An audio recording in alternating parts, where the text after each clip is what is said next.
அப்புறம் இன்னொன்னு பேசியிருக்கிறார், நான் பஸ்ஸில் வந்தா சுந்தரம் டிராவல்ஸ் வரும்னாரு. ஆமாப்பா, நான் என் விவசாயி, அப்படித்தான் வர முடியும். உங்க அப்பா மாதிரி என்ன கோடீஸ்வரன், நீ கோடீஸ்வரன் இருக்குத. உங்க அப்பா முதலமைச்சரா இருந்தாரு, உங்க அப்பா திமுக தலைவரா இருந்தாரு. உடைய ட்ரெஸ்ல மட்டும் 8000 கோடி இருக்குது. 8000 கோடி இருக்குது. கருணாநிதி குடும்பத்துக்கு ட்ரெஸ்ல 8000 கோடி வச்சிட்டு இருக்கிற நீ. பென்ஸ் பஸ்ல வரலாம், ஹெலிகாப்டர்ல வரலாம், தனி விமானத்தில் கூட இப்ப போயிட்டு இருக்கிறேன். நான் அப்படித்தான் வர முடியும்.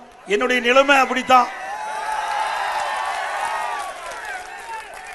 நாட்டு நடப்பு பேசுனா, நாட்டு நடப்பு பேசுன்னு சொன்னா நான் வர்ற பஸ் பத்தி பேசிட்டு இருக்க.